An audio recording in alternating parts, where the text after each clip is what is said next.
আসসালামু আলাইকুম ওয়া রাহমাতুল্লাহি ওয়া বারাকাতুহু নাহমাদুহু ওয়া নুসাল্লি আলা রাসূলিল কারীম আম্মা বাদ। সুপ্রিয় দেশবাসী, আপনারা দেখেছেন ফেসবুকে আমার ব্যাপারে অনেক লেখালেখি হচ্ছে এবং আমার ব্যাপারে বিভিন্ন মন্তব্য করা হচ্ছে। আর আপনারা ভালো করে তো অবগত আছেন, বিগত কিছুদিন পূর্বে আমার বিরুদ্ধে মিথ্যা ও হয়রানিমূলক মামলা দেওয়া হয়েছে। উক্ত মামলাটি প্রত্যাহারের দাবিতে দেশ এবং প্রবাসের আহলুস সুন্নাত ওয়াল জামাতের আপামর সুন্নি জনতা, পীর মাশায়েখ এবং বিভিন্ন সংগঠন রাজপথে তারা আন্দোলন করছেন এবং এখনো আন্দোলন চলমান রয়েছে। এবং আমিও আমার জায়গা থেকে উক্ত মামলাটিকে নিষ্পত্তির জন্য প্রশাসনিকভাবে এবং সামাজিকভাবে নেতৃবৃন্দের বিভিন্ন পরামর্শে উক্ত মামলাটিকে নিষ্পত্তির জন্য আমি চেষ্টা চালিয়ে যাচ্ছি। এবং আপনারা জানেন, এই মামলাটি শুধুমাত্র আমার বিরুদ্ধে করা হয় নাই, সেখানে আমাদের আহলুস সুন্নাত ওয়াল জামাতের বিজয়নগর আখাউড়ার অনেক নিরীহ সুন্নি জনতাকে সেই মামলার অন্তর্ভুক্তি করা হয়েছে। টোটাল সবার মামলাটাই নিষ্পত্তির জন্যই আমি আসলে চেষ্টা করে যাচ্ছি। সেই মামলাটির অগ্রগতি, মামলা নিয়ে কি করেছি, সেই জন্য অনেক জায়গা থেকে আমার শুভাকাঙ্ক্ষীগণ আমার কাছে খোঁজখবর নিয়েছেন এবং মামলাটা নিয়ে কি করা যায় সে ব্যাপারে অনেক পরামর্শ দিয়েছেন।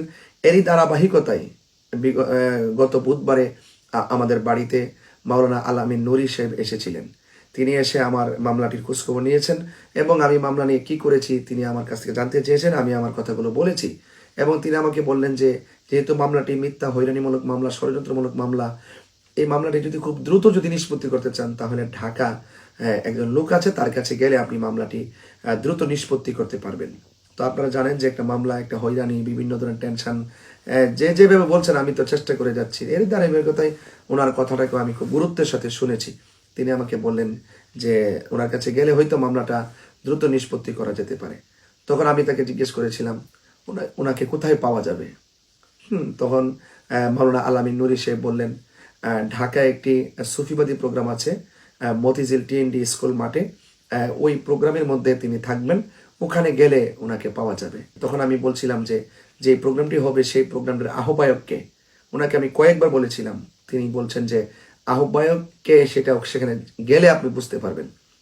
হ্যাঁ, তো আমি বলেছিলাম যে সেখানে এই প্রোগ্রামটাতে কে কে থাকবে। তখন তিনি আমাকে বললেন যে বাংলাদেশের প্রসিদ্ধ দরবার, ফুলতলি দরবার, সরসিনা দরবার, সোনাকান্দা দরবার, মাইজবান্ডার দরবার, আট্রসি দরবার, বিভিন্ন ধরনের দরবারের নাম বললেন। বিশেষ করে আল্লামা সৈয়দ সাইফুদ্দিন মাইজবান্ডারি হুজুর থাকবেন এবং আমার ওস্তাদ আল্লামা উপাধ্যক্ষ আবুল কাশেম ফজলুল হক হুজুর, তিনি তো উমরায় আছেন, বলছেন যে তিনি যদি দেশে থাকতেন তাকে ওনাকেও দাওয়াত করতেন। এবং আমাদের অনেক দরবারের নাম তিনি বললেন, অনেক পরিচিত মুখের কথা বললেন।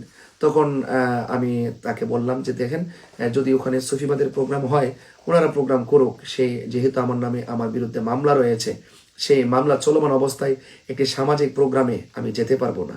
যদি একান্ত যদি ওই লোকটা যদি ওই প্রোগ্রামে উপস্থিত থাকে যার মাধ্যমে আমার মামলাটা নিষ্পত্তি হবে তাহলে আমি যেতে পারি। তখন তিনি আমাকে বললেন ঠিক আছে, তাইলে আমি ওনার সাথে রুমের ভিতরে আপনার সাথে পার্সোনাল বসে আপনার সাথে কথা বলিয়ে মামলার কাগজপত্র নিয়ে আসবেন, আমি ওখানে কথা বলাই দিব। ঠিক আছে। তখন আমি সেই বিধি মোতাবেক আমি শুক্রবার আমি ঢাকা যাই। ঢাকা যাওয়ার পরে ওনারা আমাকে রিসিভ করেছেন। রিসিভ করার পরে পার্সোনাল গেট দিয়ে আমাকে ভিতরে ঢুকিয়েছেন। ঢোকানোর পরে দেখলাম ভিতরে বিশাল বড় মাঠ, মাঠে অনেক বড় প্যান্ডেল। এই প্যান্ডেলে অসংখ্য লোক, প্রায় 1000 খানেক লোক সেখানে উপস্থিত, তারা বসে বসে বক্তব্য শুনতেছেন। হ্যাঁ, তো আমি ওখানে ঢোকার সময় জিজ্ঞেস করলাম যে আমি তো মামলা সংক্রান্ত ব্যাপারে পার্সোনাল কথা বলবো, আমি এখানে তো আমি আসার কথা না। তখন ওনারা আমাকে একটু সামনে নিয়ে গেলেন, যেহেতু আমাকে ভিতরে ঢুকিয়ে ফেলছে, আমি যেহেতু লোকটার সাথে দেখা করব, তো তারা আমাকে নিয়ে যাচ্ছেন। তো নিতে নিতে নিতে নিতে আমাকে নিয়ে চেয়ারে বসালেন। চেয়ারে বসানোর পরে আমি চতুর্দিকে একটু খেয়াল করে দেখলাম যে যাদের কথা বলা হয়েছিল, যে দরবারের পীর মাশাইখদের কথা বলা হয়েছিল, সেখানে কোনো পীর মাশাইখদেরকে দেখতে পাচ্ছি না। এবং আমি যখন ঢুকেছি এমন কিছু চেহারা আমি দেখতেছি যে যারা সুস্পষ্ট শিয়াবাদের সাথে জড়িত, এবং এমন কিছু দরবারের মুখপাত্রকে দেখতেছি যাদের উপরে কুফরির ফতোয়া আরোপিত। এবং আমাকে ওখানে ঢোকার পরেই আমাকে কিন্তু চেয়ারের মধ্যে বসালেন। আমি বসলাম। বসার পরে তখন দেখলাম যে আব্দুল্লাহ আল মারুফ স্যার সেখানে বক্তব্য দিচ্ছেন। তো বক্তব্য দেওয়ার পরে আমি হুট করে আমি 2-3 মিনিট পরেই আমাকে বক্তব্য দেওয়ার কথা বললেন। আমি যখন দেখলাম যে এখানে বিভিন্ন লোকজন, বিভিন্ন পীর মাশায়েখ এখানে আসছেন, এবং আমি সকল সামগ্রিক সব কিছুর উপরে বেস করেই উপস্থিত। আহলুস সুন্নাত ওয়াল জামাতের ঐক্য হওয়া জরুরি, এবং দেশে মাজার আক্রমণ করা হচ্ছে, সেই মাজারকে সুরক্ষা দিতে গেলে ঐক্যবদ্ধ হতে হবে, এবং আল্লাহর অলিদের বিরুদ্ধে কেউ যদি অবস্থান নেয় তাদের বিরুদ্ধে আল্লাহ যুদ্ধ ঘোষণা করেছেন, এবং আল্লাহর অলিদের পক্ষে যারা থাকবেন তারা বিজয়ী হবে, যারা বিরুদ্ধে যাবেন তারা লাঞ্ছিত হবে। আমি সামগ্রিকভাবে একটা বক্তব্য দিয়েছি, যেহেতু অনেক লোকজন আবার আমাদের পরিচিত, যাদেরকে ভালো জানি এমনও কিছু লোকজন সেখানে উপস্থিত ছিল। তো সবকিছু পক্ষ বিপক্ষ সব দেখে আমি মেকানিজম করেই আমি সেখানে কিন্তু বক্তব্য দিয়েছি। ওকে, তো বক্তব্য দিয়ে আমি যখন বসছি, বসার পরে আমাকে পরিচয় করাই দিচ্ছেন আলামিন নুরি সাহেব, যে উনি একজন লোকের সাথে পরিচয় করে দিচ্ছেন যে দেওয়ানবাগীর ছেলে। আমি আসলে দেওয়ানবাগীর ছেলেকে আমি জীবনে কখনো দেখি নাই, ওনার কোনো বক্তব্য আমি কখনো শুনি নাই। তিনি আমার পাশে বসলেন, আমার পাশে বসার পরে তো তিনি যখন আমার সাথে কথা বলছেন, আমি ওনাকে সুস্পষ্টভাবে বলেছি, দেখেন আপনার আব্বা কিছু বক্তব্য দিয়ে গিয়েছেন, এবং আপনাদের দরবারের প্রতি এমন কিছু অভিযোগ আছে, কুফরি ফতুয়া বিভিন্ন ধরনের অভিযোগ আছে।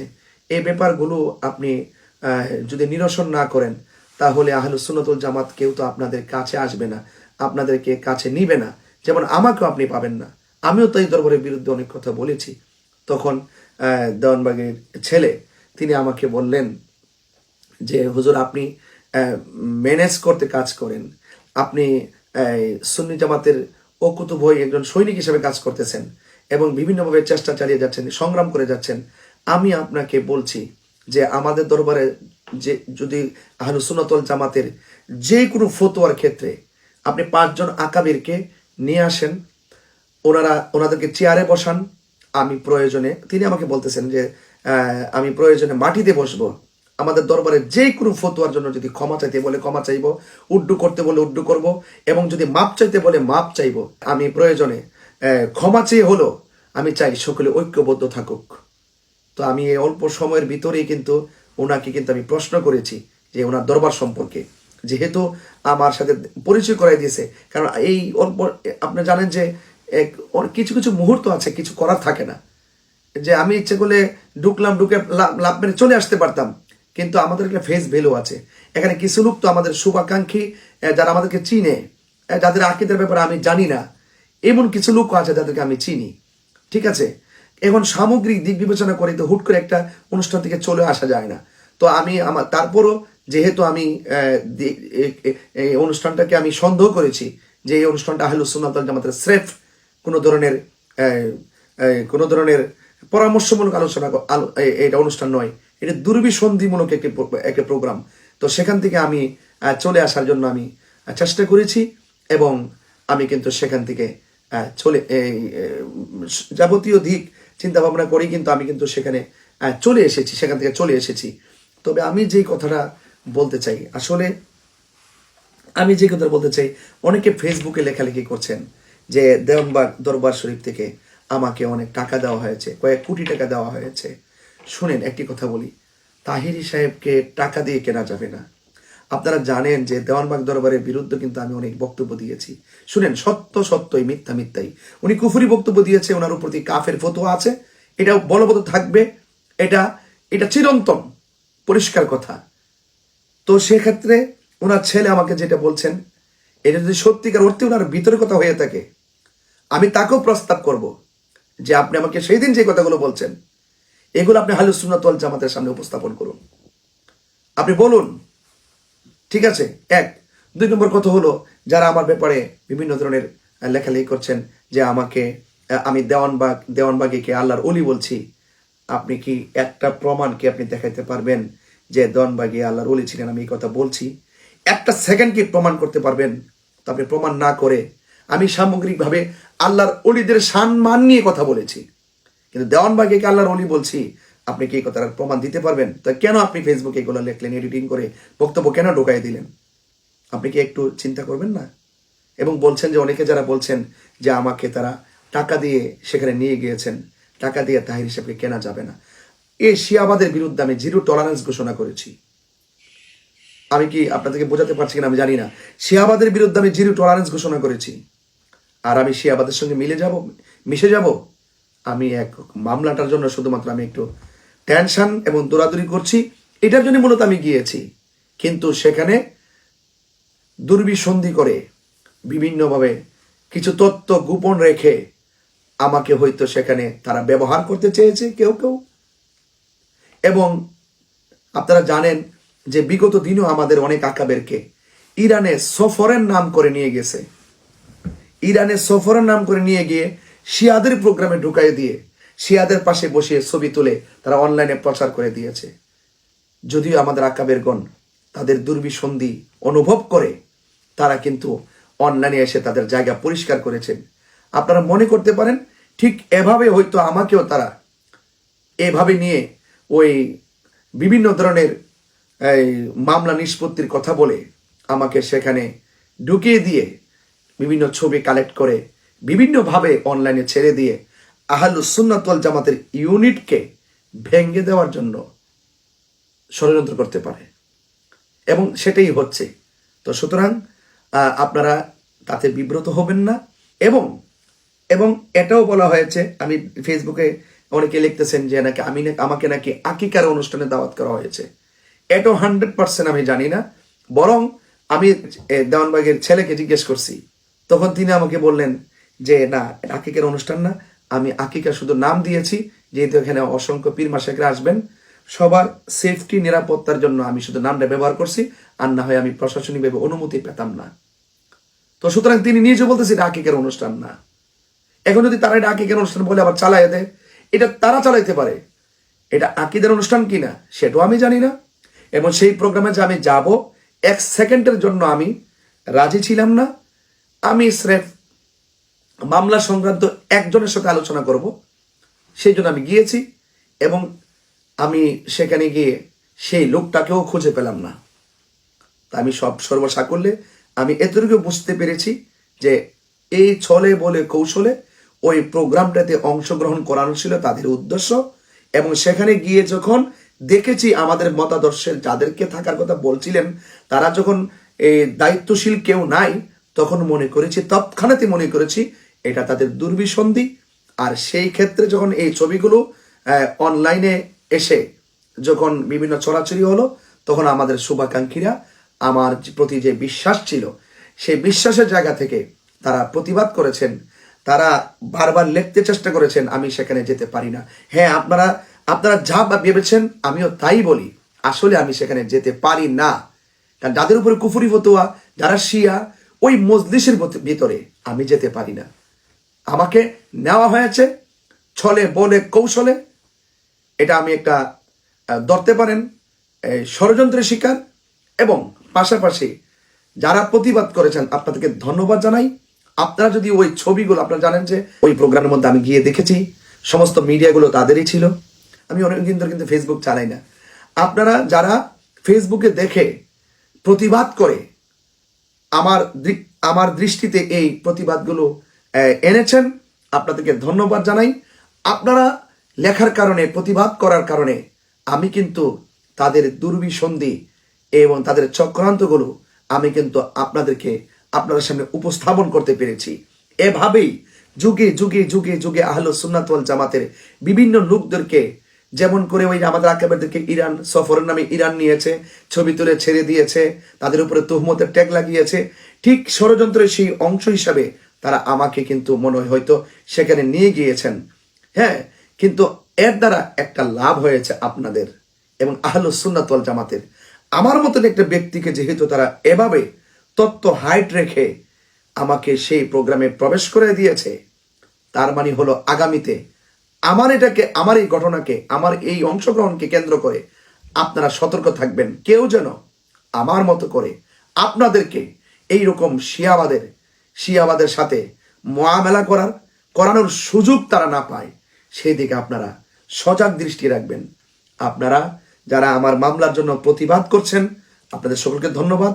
যারা আমার ওই দেওয়ানবাগের ছেলে এবং ওই শিয়াবাদের বিভিন্ন লোকদের সাথে ছবি দেখে যারা প্রতিবাদ করেছেন, আপনাদেরকে ধন্যবাদ। কারণ আপনাদের এই প্রতিবাদের কারণে কিন্তু আমি আরো সজাগ হয়েছি। এবং আপনারাও যারা রয়েছেন নাক কান চোখ খোলা রাখবেন। শিয়ারা এভাবেই বিভিন্ন ভাবে ছলে বলে কৌশলে আমাদেরকে কিন্তু কুণ্ঠাসা করার চেষ্টা করবে এবং আহলুস সুন্নাত ওয়াল জামাতের যে ইউনিটি, সেই ইউনিটিকে তারা ভেঙে দেওয়ার জন্য চেষ্টা করবে। তো সেই জন্য আপনারা আমার প্রতি বিশ্বাস হারাবেন না। আমরা সবাই আহলুস সুন্নাত ওয়াল জামাতের আকীদাকে, মৌলিক আকীদাকে প্রচার প্রসারের ক্ষেত্রে যে কোনো ধরনের অসঙ্গতি হলে ধরিয়ে দিবেন এবং মিলেমিশে আহলুস সুন্নাত ওয়াল জামাতের কাজগুলো আমরা সবান্ধবে দেশে বিদেশে প্রচার করব। এবং যারা আমার এই যাওয়ার ক্ষেত্রে আপনারা কষ্ট পেয়েছেন, মর্মাহত হয়েছেন, আমি আপনাদের কাছে দুঃখ প্রকাশ করছি। আহলুস সুন্নাত ওয়াল জামাতের জন্য জীবন বাজি দিতে রাজি আছি, কোরবানি করতে রাজি আছি। এবং যারা আমি দুর্বিসন্ধিভাবে হোক, ষড়যন্ত্রমূলকভাবে হোক, ভুলে হোক, কিংবা যে কোনোভাবে হোক, আমাকে তো সেখানে তারা নিয়েছে, আমিও তো গিয়েছি, কিন্তু আমি তো 1 মিনিট আগেও জানতাম না যে আমি তাদের প্রোগ্রামে গিয়ে ঢুকবো। এরপরে যেহেতু আপনারা মর্মাহত হয়েছেন এবং এ ব্যাপারে আমি দুঃখ প্রকাশ করছি, আপনারা কেউ আমার প্রতি বিশ্বাস হারাবেন না।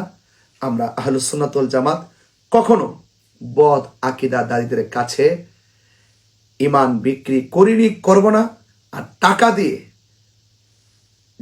যারা ফেসবুকে অতিরঞ্জন করে কিছু লিখেছে, দেওয়ানবাগ থেকে নাকি আমাকে কোটি টাকা দেওয়া হয়েছে, যদি একটা টাকা দিয়েছে মর্মে কেউ প্রমাণ করতে পারে, তাহলে আমি জাতির কাছে ক্ষমা চাইব।